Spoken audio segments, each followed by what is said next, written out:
Good evening, everybody. Today is July 11th, 2023. I welcome you all, and I thank you for joining us today and participating in the breakout sessions that we just had.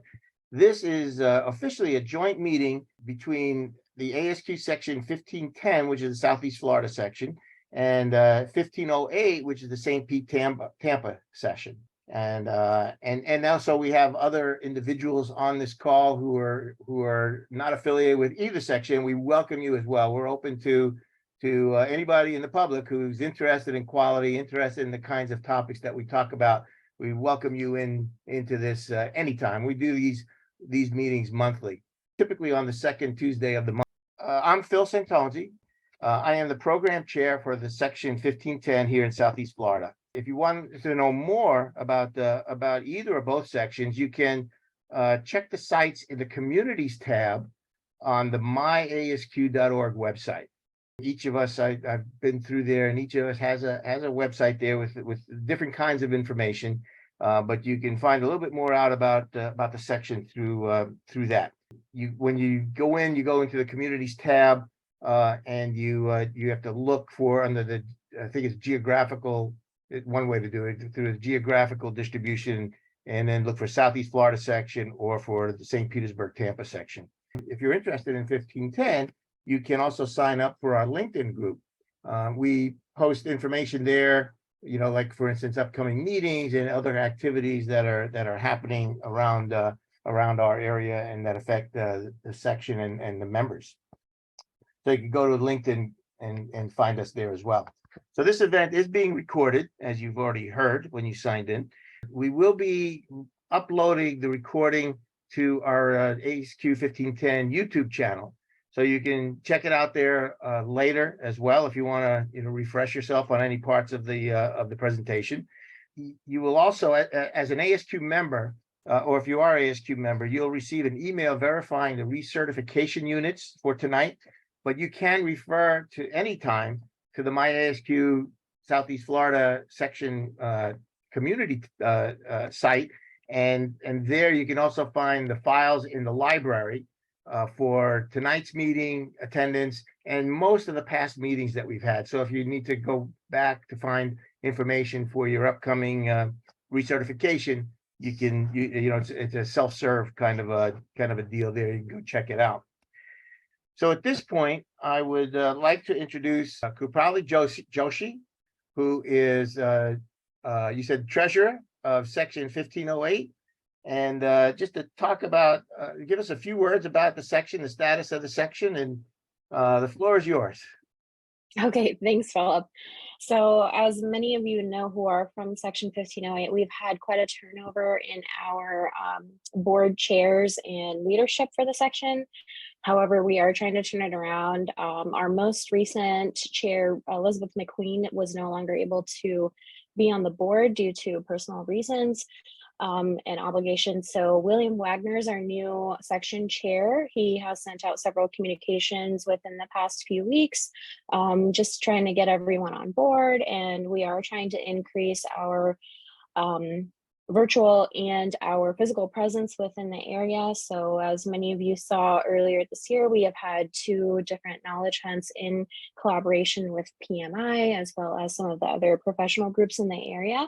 So we are trying to do a lot more physical events, and we do try to keep them in the evenings or on the weekends. So a lot of working individuals can't attend or are able to attend.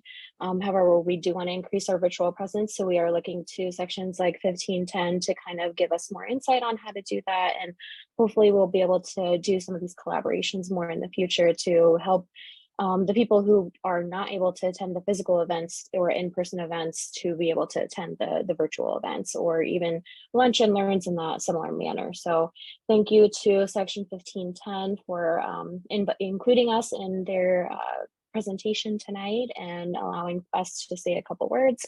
And I do hope to see a lot of you in the future at our in-person events and virtually. So thank you again, Philip, for allowing me to say our piece and be included in this. Well, thank you, Krupali. Thank you very much for that information. And now I'd like to introduce Kara Bryan, who is the chair for 1510. Kara. Hi, everyone. I'll keep it short and sweet. I have 3 announcements, and the first 2 are for everybody. The first, mark your calendars. We'll be doing another virtual event for RU credits on Tuesday, August 8th, same time, same format. Generally in the summer, we like to go virtual, but starting in September, we'll go back to being in person with also our live streaming. The benefit to coming in person is instead of earning only half an RU credit, which is a lot, you can earn up to 1 RU credit. We have bonus RU workshops. So stay tuned. We'll have more information on that. The second is that we have our student scholarship. Applications are due July 20th. This year, we're awarding 2 students $2,000 each. You do not have to be an ASQ 1510 member. This is open to everybody. If you're in Tampa, Minnesota, wherever you are, you can apply for it. Again, applications are due July 20th. Dr. Steve Kramer just put in our chat the LinkedIn. You can find the link on there to apply. And then lastly, starting in August, we're going to be making a call for board positions. So if anyone would like to join our ASQ 1510 board, we'll have some positions open. So contact us. It's a great way to earn more RU credits, get involved, boost your resume, and really help our community. So with that, I say thank you to Phil, Krupali, and Nichole. It's an honor to see you. I trained a little bit under you for Sterling, and I'm very happy and very excited. You're a wonderful speaker. Thank you for having us. It's just for those who may not know, Steve Kramer and Kara Bryan both were rookie Sterling examiners this past year, both involved in site visits and with various organizations around the region. It's my pleasure now tonight to introduce Nichole Solomon, the Director of Call Center Services for the Florida Department of Children and Families, the Office of Economic Self-Sufficiency. She's based in Tampa, and she has oversight of all the call centers in Tampa, Jacksonville, and Miami, and tasked, with assisting our state's most vulnerable citizens with human services benefits. Nichole has over 12 years of management, training, and facilitation experience in the areas of leadership, change management, strategic planning, and project management.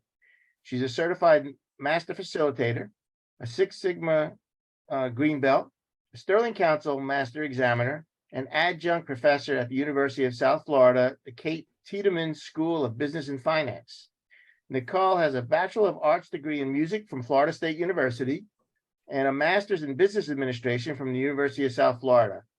Okay, so tonight, Nichole's presentation is Battling Individual and Team Burnout. Please join me in welcoming Nichole. Thank you, Nichole. Thanks for being here. Thank you so much, Phil, and thank you for everyone. Thank you to everyone for having me. I really appreciate the opportunity to come and speak to your group, and especially to speak on this particular topic. I think this is a really timely topic. For so many of us. This is cross-cutting. This is across any industry, right? So no matter what kind of industry you're in, what types of organization you work for, whether you are an individual contributor at your organization or whether you are a supervisor, manager, or leader in your organization, this is an important topic for us to discuss. So I really do appreciate the opportunity to open up a conversation and facilitate a conversation about this tonight with you all. So there'll be 3 main things that I want to kind of hit on tonight. Phil mentioned earlier, Q&A. I'll certainly dedicate some time at the end of the presentation, and there may be some times right in the middle where I'll open it up for a question. And I would certainly appreciate it if you guys, would help with the conversation by either putting things in the chat, or you can certainly take yourself off mute and chime in if you have some thoughts about some of the things that we'll talk about here shortly. So primarily, we'll talk about 3 main things. We'll talk about kind of an overview of stages of burnout. We'll talk about what is burnout and what kind of differentiates burnout from stress. But we'll talk about some of those stages of burnout.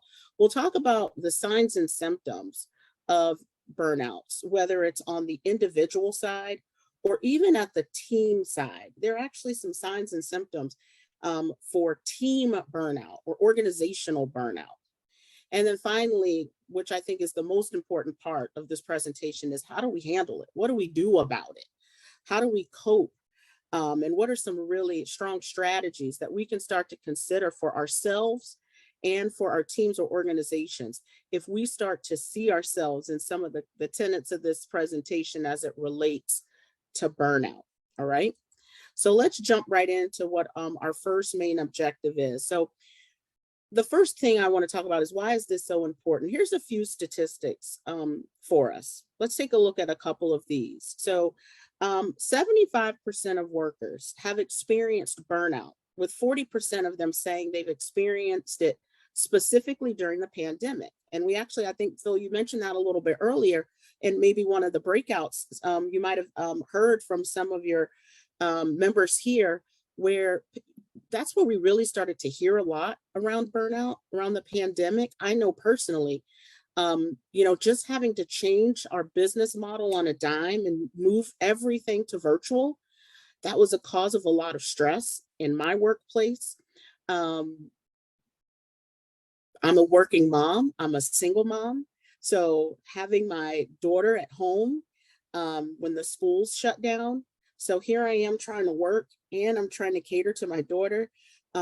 Just thinking about, the state of the world at that time, all those stressors just kind of combined really did, create this conversation around burnout, and how many of us had some of those feelings during that time. 36% of employees said their organization isn't doing anything to help with employee burnout. Burned out employees are 63% more likely to take sick days, 2.6 times as likely to be actively seeking a different job. That one really stuck out to me. We are also kind of in this time where everyone's talking about, you guys heard of quiet quitting, right? We've heard people talk about quiet quitting. Now I think they've changed it, and it's like loud disengagement at work. But think about that. If you've got people in your workplace that are burnt out, where stress has gone unchecked for a while, and they're taking lots of sick days, or they're at work and they're just actively looking for another job because of the state of their burnt outness at work, how is that impacting your productivity? How is that impacting your bottom line? How is that impacting morale? How is that impacting your ability to get the job done, let alone be innovative or anything? Depression cost the US $51 billion in absenteeism and lost productivity alone. Burned out employees are 23% more likely to visit the emergency room. Managers are just as likely, if not slightly more so, to suffer frequent or constant burnout than individual contributors. Now, I didn't get a chance to network with too many of you, so I don't know your titles, but if you've got the responsibility, not just for yourself as an individual contributor in your workplace, but you are responsible for supervising others, managing teams, managing projects, leading at an executive level, the probability that you're going to experience burnout goes way up, And then workplace stress is estimated to cost the US economy more than, whoa, that's a big old number, right? $500 billion. And each year, 550 million workdays are lost due to stress on the job. This is why it's important that we're talking about this. You're thinking about it for yourself as an individual, but you're also thinking about it through the lens of your teams, if you manage teams, and you're also thinking about it at that organizational level, if you're leading organizations. So you can't talk about burnout without talking about stress. Stress starts all of this. And I certainly don't want to give stress too much of a bad rap. Stress is needed, it's necessary, it's a part of our daily lives. We think about like that, the fight or flight, right? We sometimes need that stress to motivate us for safety, right? So stress isn't the enemy here. But when stress goes unchecked, when it's long-term and habitual over time, and it's not managed, it's not treated, that's what leads to burnout. So just a quick question, and I would love for you to chime in just in the chat box at this point for this. What causes, if you're comfortable sharing, only if you're comfortable sharing, what causes you stress? What causes you stress? And you'll see some things here on the screen, some ideas there about what causes some folks stress. But what are some of the things that cause you stress? Okay. What are some of the things that cause you stress? Time, pressure, uncertainty, conflict, Yeah, targets, right? Those darn KPIs. Um, unanticipated emergencies. Yeah. Not knowing how to resolve an issue. Yeah. When colleagues don't communicate. Yeah, communication, that's one of those things, right? Every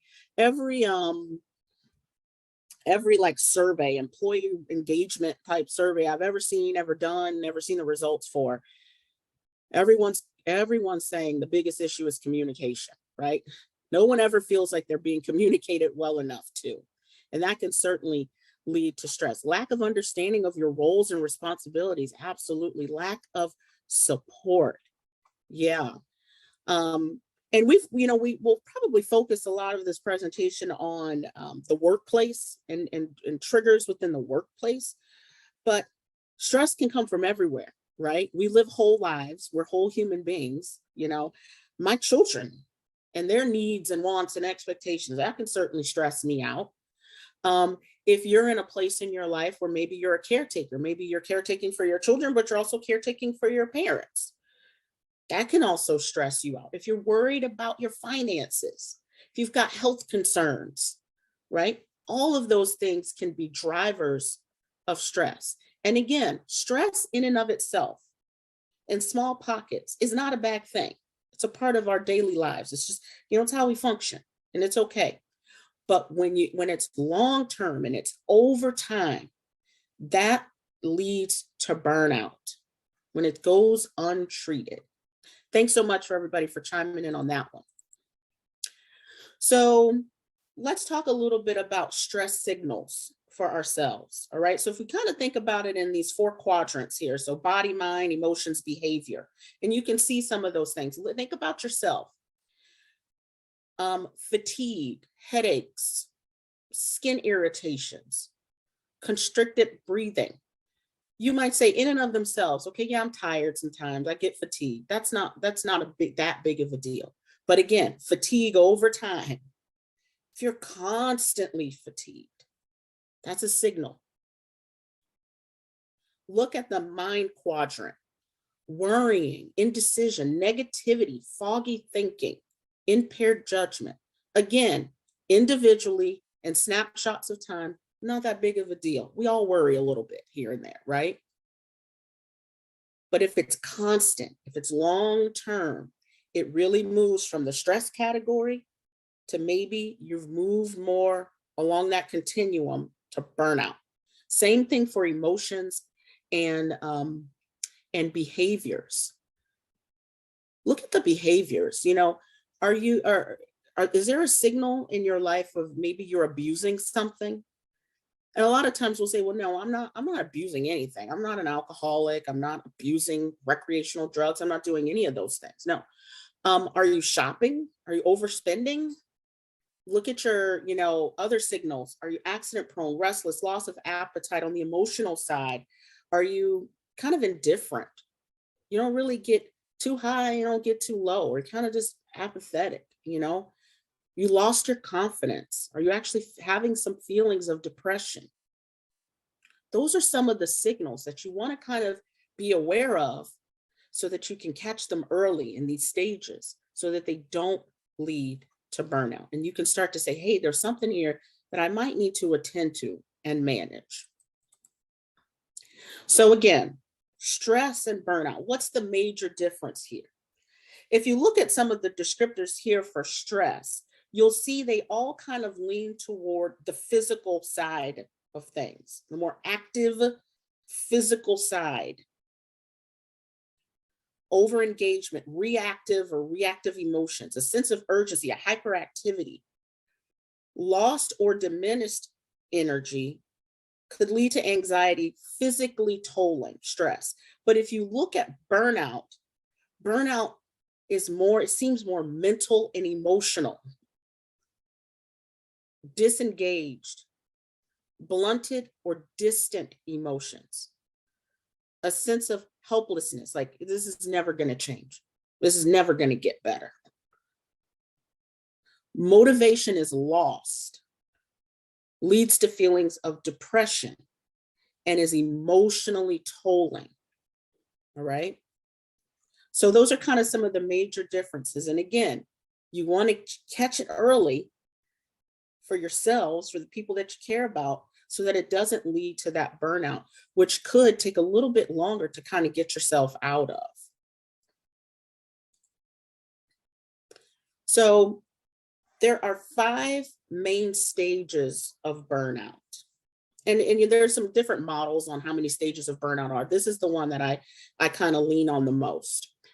So the honeymoon phase, feelings of satisfaction when you take on new tasks. This is when, yeah, maybe you've got a new task, you're really excited about it. Maybe it causes you some stress, but you're in kind of like this happy phase. You are motivated, you're ready to go. You experience expected stresses, but you got good coping skills to kind of remain in the phase. That's where we want to remain. We want to remain in that phase. Then you get to the next phase, the onset of stress. Here's when you notice those first signs of stress that show up emotionally and physically, such as anxiety, fatigue, depression, and maybe even some of the ones we talked about in the earlier slide. When you cross over into this middle section, this chronic stress, that's where you really want to be aware and you want to catch yourself before you go too much further. So in chronic stress, now your stress level is rising and it's becoming more frequent. Fatigue is deeper. Anxiety is more pronounced. Irritability, poor decision-making, lower mood. It's time to stop and rest. It's time to stop and rest. And if you don't, then you're going to hit burnout. Your situation at this point is critical. You've got all the symptoms of chronic stress, plus behavioral changes and mindset changes. Remember we talked about how emotionally tolling, it's this sense of helplessness, like nothing's ever going to get better. You disengage from things that you love to do. You disengage from people. And then you get into like the red zone. If you really don't treat it at that yellow zone of burnout, where it becomes really dangerous and can for some people become life-threatening, this habitual burnout. The symptoms of burnout, they're present in your life. Additionally, physical and emotional symptoms may become chronic and life-threatening. And that is certainly what we want to avoid. We really want to stay in those 2 phases. And we need to know those signals and those triggers that may draw us to the green and the yellow and the red there, the chronic stress, the burnout, and the habitual burnout. We want to catch ourselves early enough so that we can stop and rest, or we can recharge in the way so that we don't put ourselves in those later phases that can truly be very, very life-threatening for us. All right. A couple quotes that I like here. Burnout is due to a lack of respect for our personal boundaries. And only we individually know our personal boundaries, right? So it does take some personal insight for you to know what those boundaries are, what you can handle. And you can't necessarily compare yourself to other folks, okay? Some other people can handle more things than maybe you can handle. You've got to know what your life looks like and what boundaries you want to set for yourself. But burnout can be a direct result of not setting personal boundaries. Burnout is the symptom. Stress is the source. It all starts with stress, which can be fine in its initial stages. It can actually be very productive and can keep us motivated. But when it goes unchecked and it kind of crosses over, that's when it becomes a little dangerous for us. Okay, let's move on to our next objective. So the first one, we were talking about what is burnout? How do we differentiate it from stress? What are the signals of stress? What are the 5 stages of burnout? Now we're gonna really hone in on the signs and symptoms of individual burnout and then team or organizational burnout. So let's start with individual burnout. And I want you to be thinking here for yourself, and you you don't necessarily have to share. Can be very personal for some folks. But as we walk through some of these items here, think about, have you experienced these either in the past? Are you experiencing them now? Is this something that you should be, thinking about? Are these signals that your body, your mind, your life are telling you that maybe you're crossing over into that mayday phase that you want to pull back from? All right, so let's talk about a few of these. So signs of individual burnout: excessive absenteeism, bottled up emotions. Here's one for me, I'll share personally. The one that I know that I have to be very aware of, it's a signal for me that if the third bullet there, isolation from others, I know if I start to isolate myself from others, I know that's a signal for me. I have to be very, very wary of that.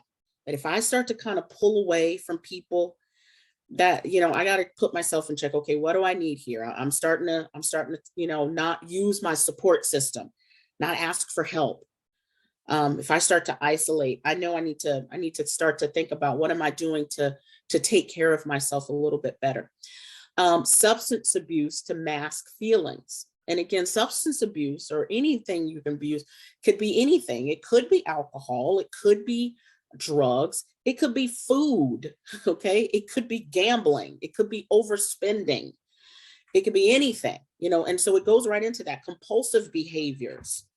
If you're just in total denial of any problems, if you start to not keep up with your personal self-care, your hygiene, your appearance, that could be a sign or a signal. You just don't care anymore. If you start to have legal problems, recurrences of nightmares. Here's another one that, for me, again, personally, I have to kind of keep my chalk, chronic physical problems, GI issues, constant colds. If I start to, see myself saying, gosh, oh, my stomach is just hurting all the time, or I just have a headache. I feel like I just have a headache all the time. I have to kind of say, is that a symptom? Am I going too overboard? Am I taking on too much? Am I stressing out? Am I not doing enough self-care to kind of set boundaries around things? Difficulty concentrating, and just mental and physical tiredness. And again, these symptoms on their own for short periods of time are normal. They're normal things. But over time, chronic can really be a signal that you're crossing over to that stage of burnout, which is what we don't want to do. So those are some of the individual symptoms. There's actually one of the items that I shared with Phil, and so he'll share it with you all perhaps after the presentation, or if you're able to share it during the presentation as well, Phil, that's fine. But there's a questionnaire, a burnout questionnaire. And I would invite you all, when you have some time and when you're in kind of a calm place, I invite you to kind of take that burnout questionnaire for yourself and answer it honestly. It's your tool. It's a tool you can use for you. And you'll take a little assessment. It'll take you 3 or 4 minutes to complete it, add up your points, and it'll give you a little bit of a sense of where you are on this burnout scale. I will tell you, probably about a year and a half, like probably in the heat of the pandemic, the executive management team that I sat on at that time, we all decided to take it. We're going to take this burnout questionnaire. And I can tell you, it really opened our eyes, because for all of us, and we were all in higher level kind of executive management positions in our organization, our numbers were off the charts high. And it really gave us pause as an individuals, but even as a team. And we work pretty closely as a team to say, okay, what's going on here? What are we doing? How can we slow this down so that we don't hurt ourselves here? So we don't hurt ourselves. So I invite you to take that burnout questionnaire when you have some time, and thoughtfully think through those responses and the guidance it kind of gives you at the end once you see how you score. Let's move on to signs of team burnout. So before we were just talking about the individuals, if you put on the lens of being a manager or a leader in your organization and you're looking at teams, what are some of the signs that your team as a whole is burning out? So again, just like individuals, absenteeism. If you've got a lot of absenteeism happening, that could be a cause for concern. You might want to start asking questions around what's this about? Increased FMLA usage, high turnover rates. And turnover rates, everybody's dealing with turnover right now. Every industry is talking about retention issues. And they could be for many reasons. But is the reason, if you start to look at your unique business environment, your climate, your workplace culture, is burnout a cause that's leading to people leaving your organizations, leaving your teams? Remember those statistics we looked at a little bit earlier, where it talked about, people looking for other jobs? Burnout causes more sick days, and it causes more people to just be looking for other jobs. Other signs of team burnout: negativism toward management, lack of vision for the future. This kind of goes in line with that sense of helplessness. So if your team, and you're trying to rally the troops and rally the team, the new vision, the new project, the new thing, and everybody's just negative about it, nobody feels like we can't get out of this mess. This is just how it's always going to be. That could be a sign. Friction between staff and management, constant change in coworker relationships, an inability for teams to work well together, outbreaks of aggressive behavior, strong reluctance towards any changes, and just this inability that people may have on your team that says nothing's ever going to make this better. We can't see improvement here. That could be some signs around that your team or pockets of your team may be experiencing burnout. I wanted to just take a quick pause here and see if anybody had any questions or thoughts about either the signs for individual burnout or the signs for team burnout. Have you experienced these? Have you observed these in your workplace or on your teams? Anybody want to share? You can either put it in the chat, or I'd be happy for you to unmute yourself and share it that way as well. Hey, Nichole. Yes. This is Omar Cooper. I live up in Michigan. Yes. Hi, Omar. Thank you. I used to be a supply quality engineer and working at General Motors in the automotive sector. And as a quality engineer, you're required to make sure that your supplier is making parts for our vehicles, to the quality expectations, to meet our customers' requirements. And make them at rate. In other words, make enough of them. But there's a lot of things that can go wrong. And in some of the breakout chat rooms that we had, I was talking about some examples about how challenging that can be at some points in time and how much pressure comes on you from, the automotive, the General Motors manufacturing plant when your supplier isn't meeting the expectations. You have calls until late of night. Obviously, manufacturing goes 24 hours around the clock. Expectations to get that supplier to be able to deliver to you. And that's on a normal cadence when the parts have been what we call PPAP approved. If we're just trying to get them PPAP approved, that can be an experience all in its own. And again, you're under the gun and being able to meet a deadline and an expectation. I think you walk into those scenarios, walk into a position like that, understanding that and knowing what to do to be able to manage it. I think where the breaking point comes in at is, in your managerial support and leadership. That can break you. And it doesn't mean that they're not supporting you getting the work done. It's also how, you're treated as well. And I think that's a lesson for everyone to understand is whenever you are in that leadership seat, no matter how intense the work is for you as a manager, it's just that much more intense for the people that work for you.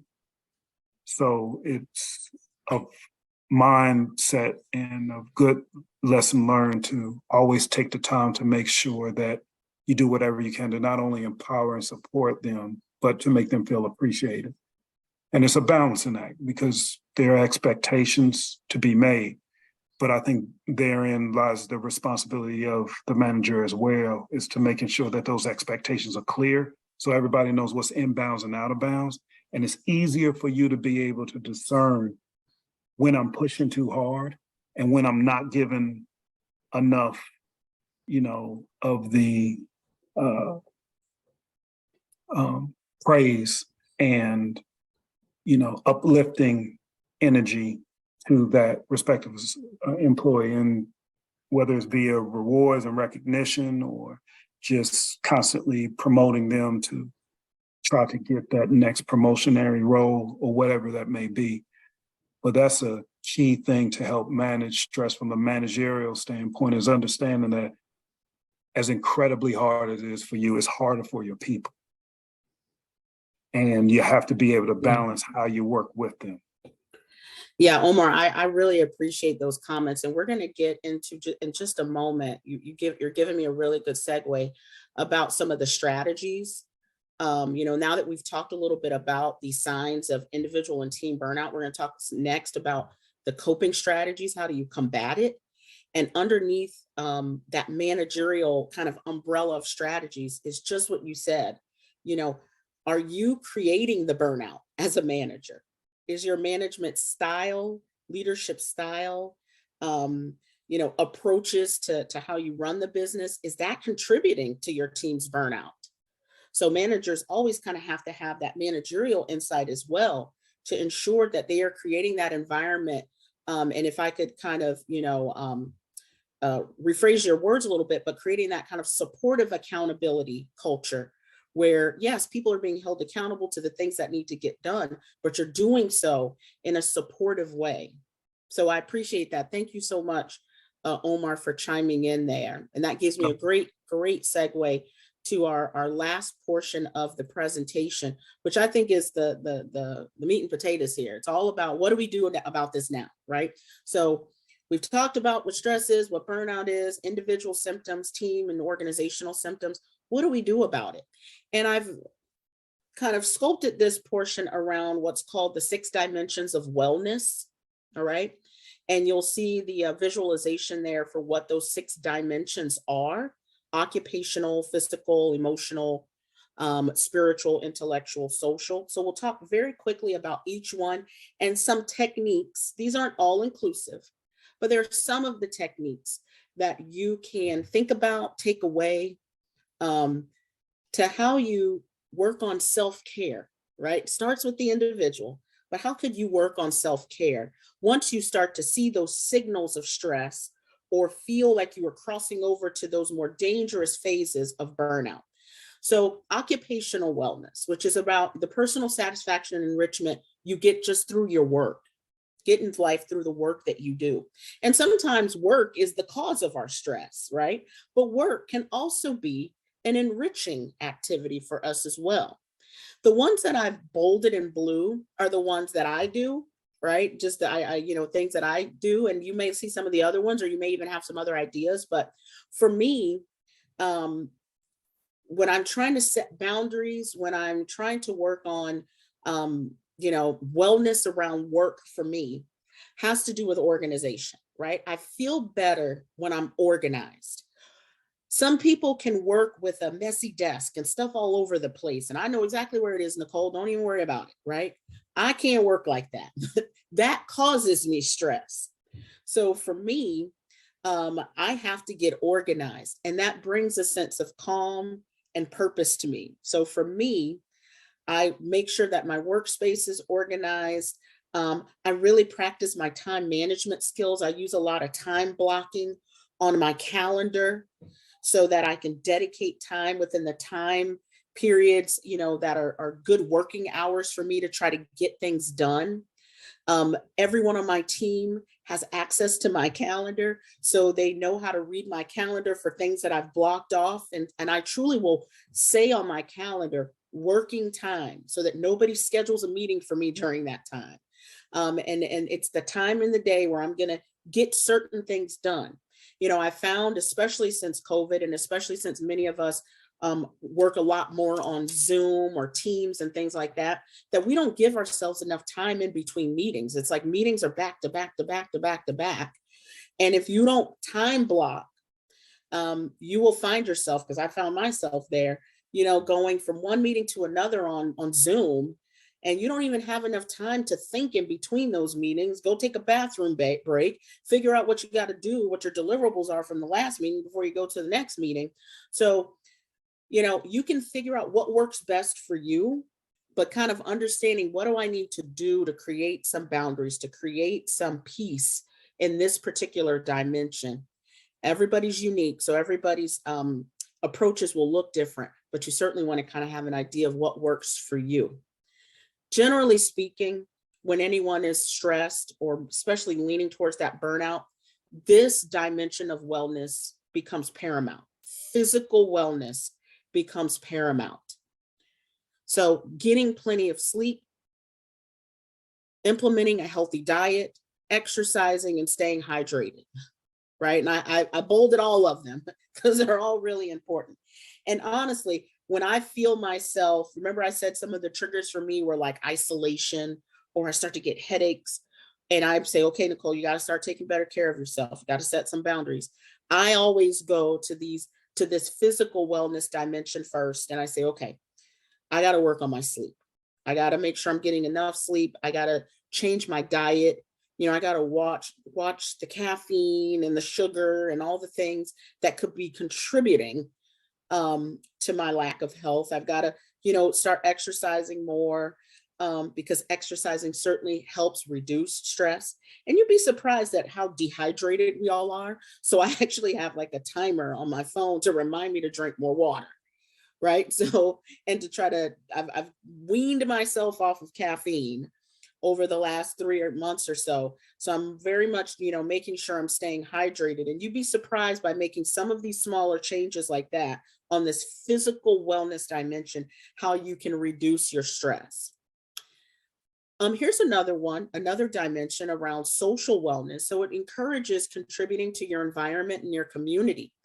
A few techniques here around trying to increase the laughter in your life. I'm somebody that likes to watch like documentaries and like cold case files and, you know, those shows like that, The First 48. I love those kind of shows. But I started to notice, wait a minute, Nichole, it's probably not the best idea that you fall asleep watching cold case files. Okay, that's probably not a good life technique.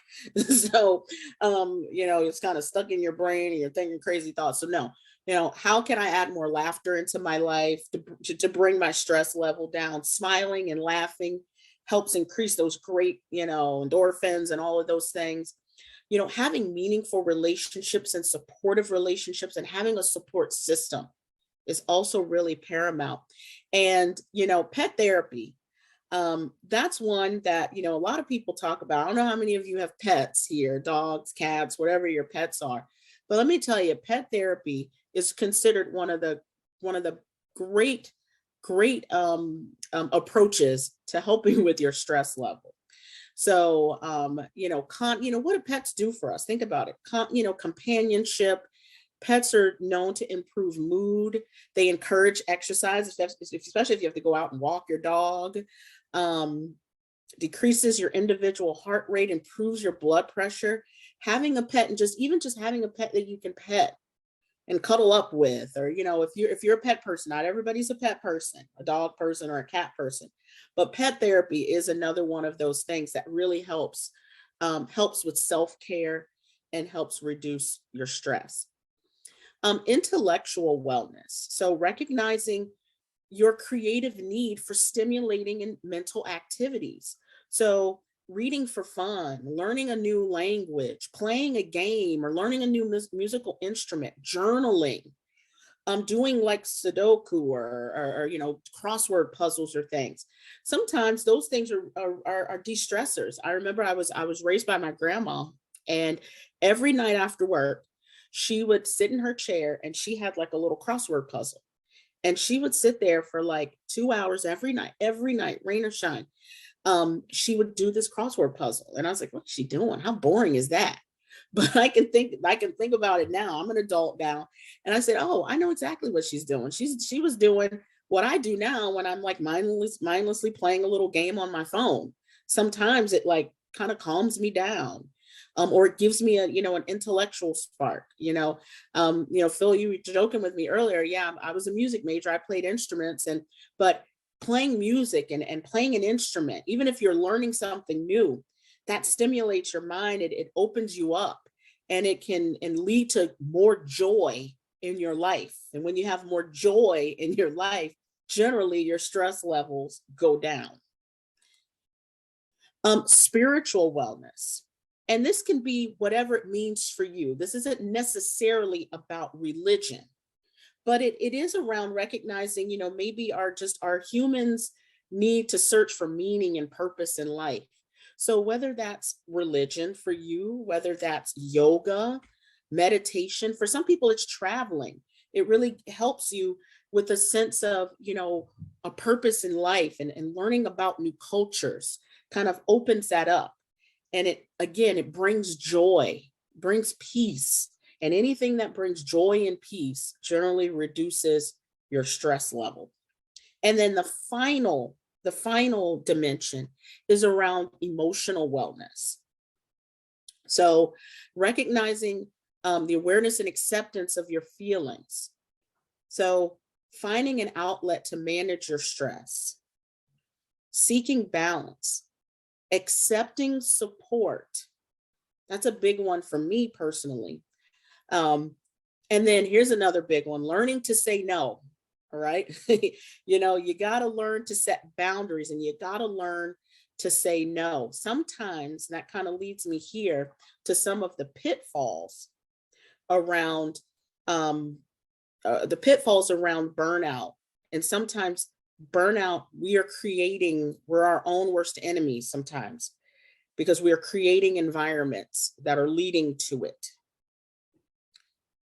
And some of those pitfalls have to do with, here's one, overstimulation. And that can come in the form of drinking caffeine too late at night. You say, well, I can't sleep at night, Nichole. Well, did you just drink a Mountain Dew like a minute before you tried to go to sleep? Or are you scrolling social media for 2 hours before you try to go to sleep? You know, are you doing things that are overstimulating? So then it forces your mind can't stop, your mind can't slow down. Are you contributing to your stress? Remember I said, I got to stop watching cold case files at 11 o'clock at night. FOMO, anybody know what FOMO is? What's that? Fear of missing out. There you go. Thanks. Yeah. Sometimes, again, things that we create ourselves. If you are, you know, scanning social media and you see all your friends look like they're having a great time in the world, and you start to say, well, wow, what am I doing? I'm not having that kind of fun in my life. Then you start stressing yourself out about it. You have this fear of missing out, like you're missing out on something. There's a new term that's kind of like the antithesis of that, called JOMO, which I like, which is the joy of missing out. I want to miss out, okay? I don't want to be involved in all that stuff. It's too much, all right? So, you know, if there are things in your life that, you know, again, you see what it says on here, get out of your own way, you know? There's enough external factors that can cause us stress that we don't have to internally create more. That's the point of this. We don't need to internally create more. There's enough external things that are going to get thrown at us. And then again, not giving yourself permission to say no. That's another big one that sometimes we struggle with. Now, it's hard to tell your boss no. I get that. You know, if you're given an assignment, it's not like you're going to tell your boss, nope, not doing that. But let's say you are getting over delegated to. Can you have that conversation around, you know, I'm working on so many projects. Is this something that someone else can work on? Or maybe, no, I can't lead this one now, but I can work on these other things that I'm working on. And then you also have to figure out how to do that in your personal life as well, especially if you're the person in your family or in your friend group that everybody dumps on for things, or everybody comes to for help for everything. You got to learn to set those personal boundaries and say no. Couple final quotes here on self-care. Self-care is giving the world the best of you instead of what's left of you. Self-care is not self-indulgence, it is self-preservation. And then finally, many of us feel stress and get overwhelmed, not because we're taking on too much, but because we're taking on too little of what really strengthens us. So we talked a lot about at that individual level and all the different kind of coping techniques and strategies you can consider at the individual level. Think about this with your manager hat on, with your leader hat on. If you're thinking about your team and your team may be having team burnout, first thing you can do as a manager and a leader is model the way. Model the way of not being burnt out, of knowing how to manage your stress. As managers and leaders, our team members are looking up to us. So model the way. Reconnect your teams to the rewards of the work that they are doing. I work in social services, but it still can be very transactionary.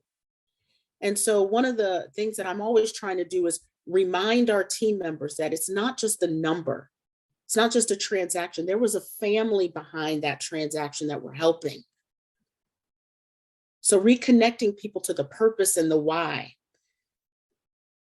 Know your staff. If you're a manager or supervisor or leader, know your staff. Watch for changes in their personalities. Some of those individual symptoms, watch for those. If you've got somebody who's chronically absent, and they didn't used to do that, if they used to be really well kept and had great appearance, and all of a sudden they don't look that way anymore, know that. Watch for staff that are withdrawing and are keeping themselves really isolated. That in and of itself doesn't necessarily mean there's a problem, but if it becomes a pattern, you certainly want to kind of have your antennas up about it.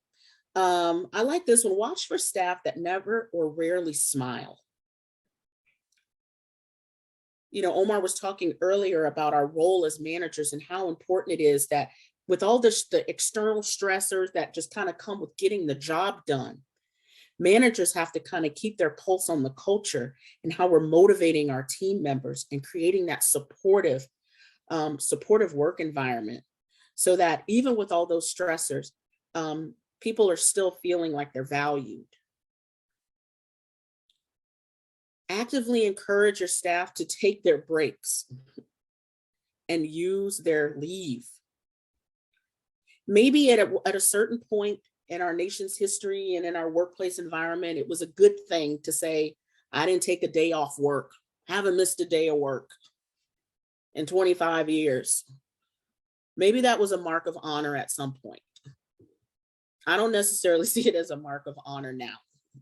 All right. We want people to take care of themselves so that they can come back and be productive and creative and innovative and help us get the work done. Now, we talked about a lot of strategies, but I will say this. If these strategies don't work, if they don't work for the individual, if they don't work for the team, we certainly want to be able to really look for the professionals that can help. Remember, I said, you get to that habitual burnout phase, that could be dangerous. It could be physically dangerous for you. So we want to make sure that we are encouraging either as ourselves, our people that we care about, our teams, to reach out and ask for assistance, whether that's through their physicians, whether that's through counseling, and hopefully you've got some version of employee assistance programs. And then finally, okay, here we are, Nichole, we're at the end. What do I do now? So 3 things I want you to do. I want you to take time and do that burnout questionnaire. And I think Phil or somebody put it in the chat. Do that burnout questionnaire. And don't do it when you're at your most stressed. Like, if you can, if you have a moment to just have a little peace, take it then. Be honest with yourself and kind of see where you are. Assess your stress your burnout level. And then depending on your results, start practicing some of these coping strategies that we talked about. Whether you pick one, you don't have to do all of them, you know, because then you're just giving yourself more stress. Nichole says, I got to do all 6 dimensions of wellness. No, no, no. Pick 1 or 2 strategies that you can add into your life to help you de-stress, to give you some joy, to add some more laughter in your life. Practice some of those. And I always will say, get support if you need it. If you really are in a place where maybe you're in that chronic stress or that habitual stress, you may need to actually reach out for help and support. Or if it's not you and you see it in others, especially your team members, you want to be able to offer that, either as their manager or as the organization, as an executive in the organization. Have resources for your team members that you can offer them so that they can get the support that they need. All right, that kind of concludes the actual presentation. I know I went kind of close to 8, but I did want to open it up, Phil, for any questions. I see you got a hand up. Yeah, that's Thomas as a hand. Thanks, Nichole. Of We have course. probably about 10 or 12 or maybe 15 minutes for questions. Okay, Go ahead, Thomas. okay. Okay, Yes. thanks. I love your presentation. I love it. And Thank you.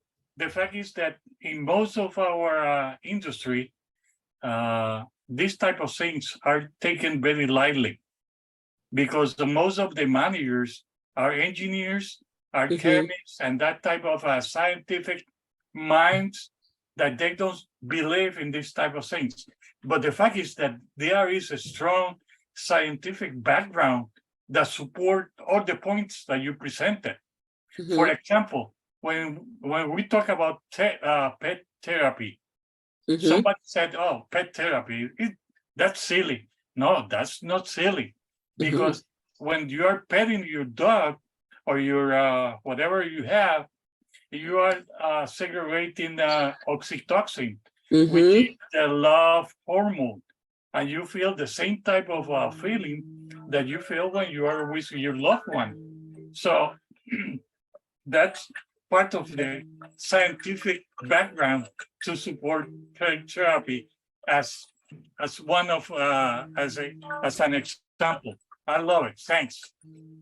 Thank you. I really appreciate that. And you know, in those industries that maybe whatever industry it is, you know, I happen to work in social services. So this is our bread and butter, right? Like we'll talk about this all day. We're a touchy-feely group, okay? But maybe in those industries where maybe this is taken lightly, you know, if you think through how can you bring this to your managers, to your leadership, to say this is important for us. You want to leverage the things that are going to make it important to them. So you come in with those facts, like you were talking about, those scientific facts and the data that can support why this is important. And in some industries, you know, I've done this presentation a few times with a few different types of groups of folks. And for some people, it's about the bottom line, right? So, you know, if you say, wait a minute, it's about the bottom line. Yeah, we need our employees at work, productive, creative. And if they are low morale, if they're not at work, if they're burnout, you're not going to get anything out of them and they're going to leave, right? So even if the motivation isn't necessarily as pure, if you can bring people in on the why it's important through the scientific facts and the data to support why it's important, and or it's going to help your bottom line, right?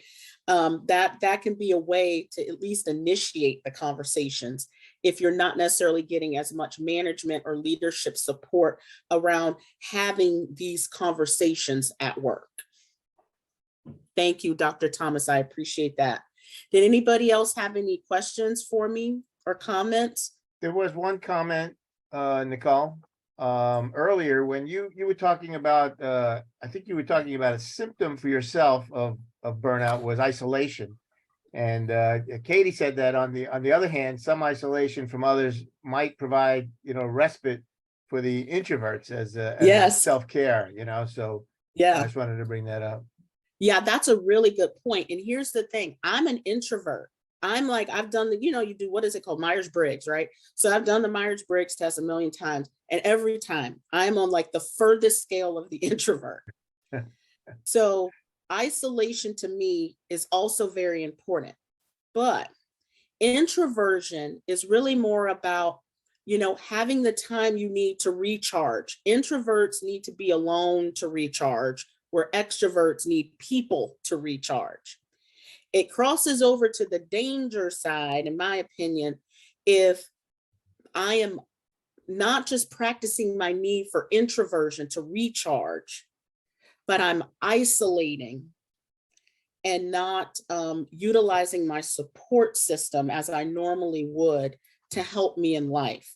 Kara has a pet. I just saw Kara's pet walk by. So she's All right. practicing pet therapy. Kara, outside. You're practicing. Stress your levels pet low. therapy. You're practicing your pet therapy right now. But yeah, I think that's really important. Because introverts, we need to be alone. We need to be alone. Listen, I love training and teaching, but after I'm done with you guys, like I'm done for the day. I gotta be by myself for a while. But that's different than me saying I'm isolating because I just can't deal with life anymore. Can't deal with life and people anymore. A little bit different. Thank you so much, though. That was a great comment. Thanks for pointing that out, Phil. Other questions or comments? There are a couple Yes. more comments in the chat. Oh, did I hear a yes? Go ahead. Yes, that was me. I was going to tell Nichole, thank you for the presentation. That was great. I enjoyed it. And whenever she's ready, we can start hearing the song. I'm ready. We can do it. I'm in the Tampa area. Okay. I don't know where you are, but I'm in the Tampa area. All right. It's that's one thing. I don't play my instruments like I used to. I used to sing as well, but I can sing anywhere. Right. And so that's another one of those, de-stressors, brings me happiness, brings me joy. So when I'm feeling those things, I have to remember to do that. And it's like it raises my mood immediately, right? Gives me a little bit of more joy and happiness. So playing musical instruments, love it. Yeah, and one of the comments in the that Bill made in the chat is that management burnout got his attention. He noted, and I know that many companies focus on the employees and may forget about the management side of the management effects of burnout. Yeah, that's a really great point, Bill. And you know what? I think I don't have any research on this. This is anecdotal, Nichole talking right now, but I believe those mid-level managers are probably the most burnt out of everybody. Those are the ones who have frontline team members that they're responsible for, but they're getting all this stuff pushed down from executive management and leadership. So when you're sitting in that middle rung of being a manager or a supervisor, in the middle of your table of organization, be thoughtful about those people and what they need, because they are stressed out right now. I guarantee you, they are stressed. They get it from both sides. Well, that's funny that you would say that, because my experience in working with the various organizations is that usually the middle management is also the most difficult to affect any kinds of changes. That's right. At the top level you can get it, and at the bottom you can get it, but that middle level seems like the most difficult sometimes to get any points across that can help them adjust to the culture that the leaders want to have in place. Right. Yeah, they don't necessarily have a seat at the table, right? They're kind of the doers. Somebody tells them what to do, and then they got to go out and do it or make it happen sometimes. Omar, you have your hand up. Omar, yes. I just want to offer another perspective, and only because I've sat in both seats. I've been a manager before, and I've also been, obviously working level employee. I think the key bit is leadership. Leadership skills, strong leadership skills in the middle management. A lot of the middle managers, they are managers. And as we learn in ASQ, CMQ, for example, you learn there's a big difference between being a manager and being a leader. And the leadership skills allow you to be able to challenge the status quo and make inroads to the executives above you. And that alleviates stress within itself, because that empowers yourself. And that's a skill that I think is really helpful for middle managers to have. Vice versa, but it comes some, fearlessness that needs to go along with that. They can't be afraid of the repercussions. Tom, in a lot of corporations, once you've met that middle management phase, you have to be willing to, take a stand on one side of the fence or the other.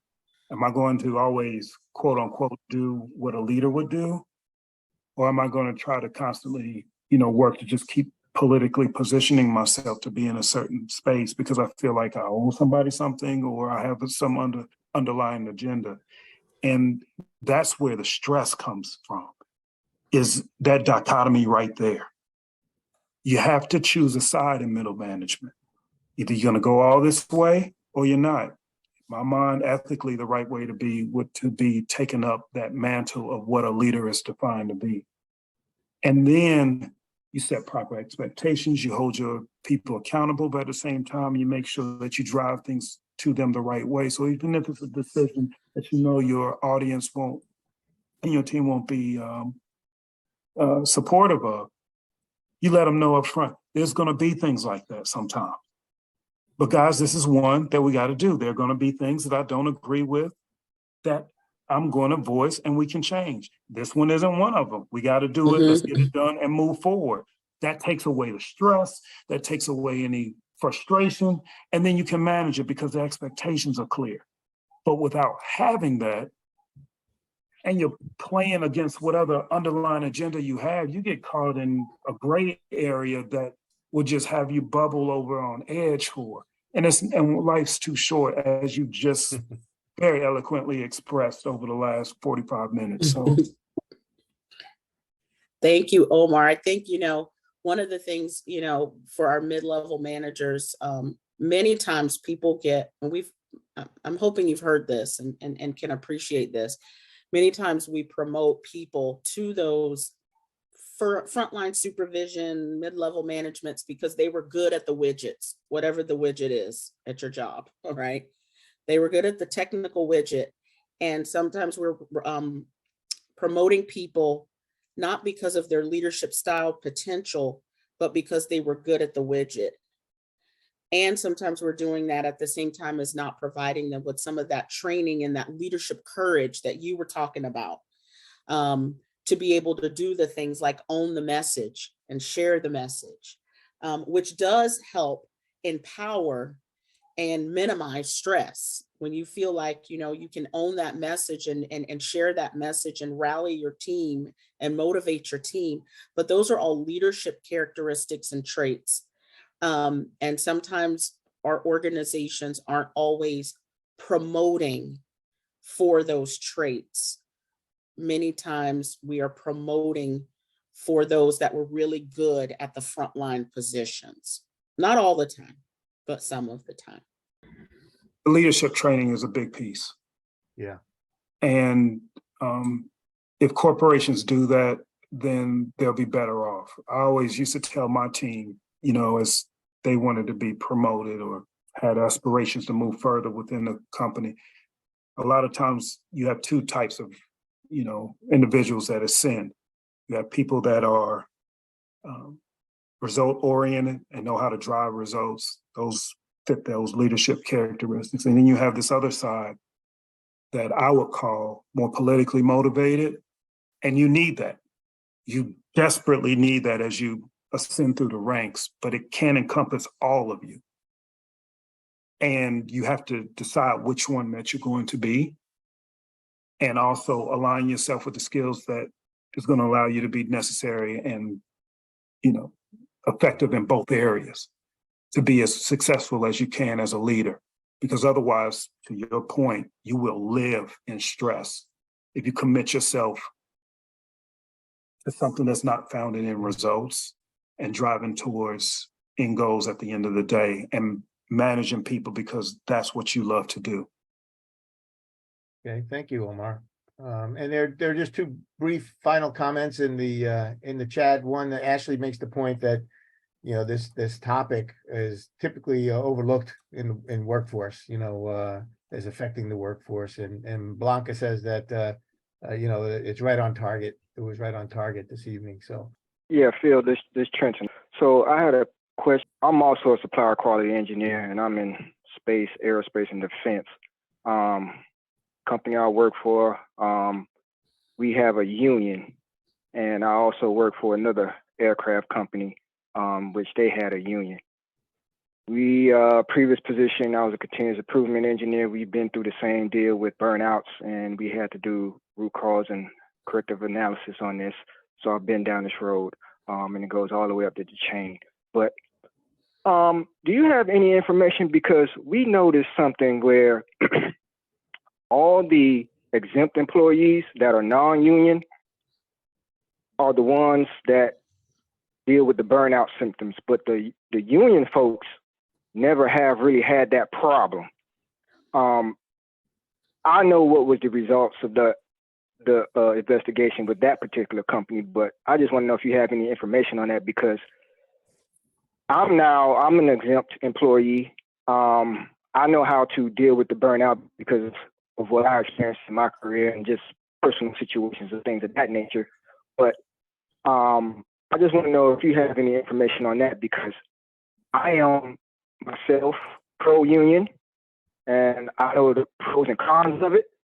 But one of the pros is they don't have this burnout symptom. I'm talking about union people who've been union employees for 40 years and just have the biggest smile on their face, versus an exempt employee that always frowning and various other issues. So I don't know if it's a comment or a question, but just something I wanted to bring up. My initial thought would be just the uncertainty of exempt, and perhaps the non-protections around that. But that would be my initial thoughts around, the higher burnout for that class. Yeah, the one thing I can say is, like you said, they obviously had the protection. I was fortunate enough to go through some being employed at a time where there was some union disputes, and bottom line, those particular companies, when they have to go through that arbitration, the union get their way. There's some other factors, like I said, it was just specific to that one company, but I was just curious to see if there's any other data, because like I said, I'm a pro-union guy and I've seen the benefits of it, but yeah, that's it. Thank you, Trenton. Yeah, unfortunately I don't, but my initial thought was certainly the protections that come with that. yeah. Well, thank you again, Nichole, for echoing what everybody else has just said, what Blanca just said. Thanks for the presentation, the great presentation with the information. We really do appreciate you joining us tonight to present.